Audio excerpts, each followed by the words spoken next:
What is up, guys? JPR Tech here, and today I got a DIY video. In front of you I have the Sony a6000 with the mounted on is the Pancake Lens, a 60mm f2.8, and adapted to that is the Ultra Wide Converter that effectively turns this Pancake Lens, the 60mm, into a 12mm full frame format, so it's very wide and it's awesome for architecture and for indoors. Now, one of the main problems with this converter, as those of you that have it will know, is that the lens actually sticks out. If you could tell right there, it's very curvy and there is no lens filter. So there is no way to adapt polarizing filters or ND filters with the adapter. So how am I able to do this? That's what we're going to show you in the video. So stick around.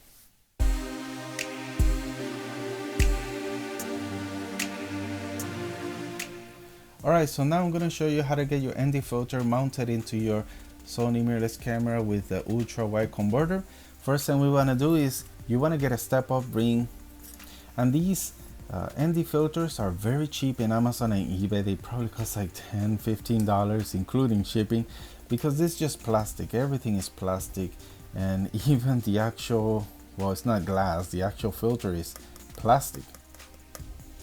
So it's really cheap and it's terrible to use. I wouldn't use it for any serious work, but if you need to just cut down lights temporarily, then this is a great workaround. But the most important thing is actually for this specific ring, you need a 67mm step-up ring such as this. And with the adapter, we mount them together. And then next thing you want to do is you want to put the lens adapter through that filter and carefully come up to where the hood is, and then just put a little bit of pressure. You don't want to put too much pressure, and it should be a nice snug fit, so it's not going to come out.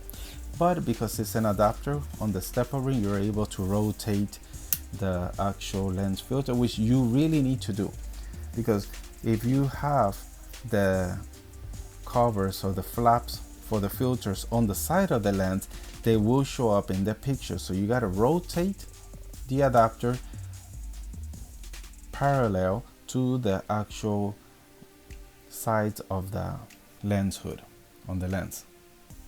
All right, and once we got that ready, we're set to go. Just you can find the dot, there it is.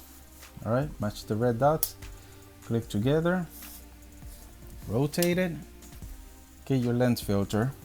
What you gotta be careful is that the actual lens hood sticks out quite a bit, so you're only able to mount it probably on the farthest one to the edge. Maybe you might get away with the center one. And yes, it's true, you want to keep it as close as you can to the lens, so that way there's no reflection creeping in into your shot. So just be mindful of that. But anyway, just for demo purposes, I'm going to go ahead and put it on the corner one. Just slide it in, and there we go. We got ourselves an ND filter with the Ultra Wide Converter. Now you may be wondering, why put an ND filter, polarizing filter, on an Ultra Wide Converter? Well, because I shoot a lot of video alongside with my stills, and I do shoot a lot with the 24p, and to get a nice smooth motion I have to shoot at 1/50th of a second.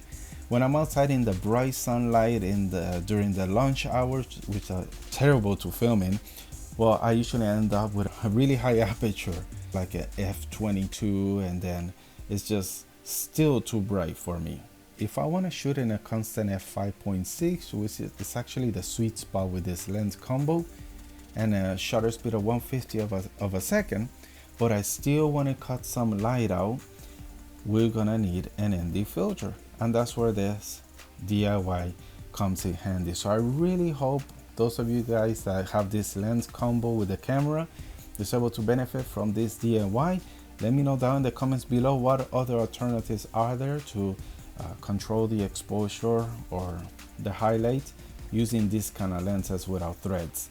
So thanks again for watching. I hope you enjoyed the video. I'll be seeing you in the next one. Peace.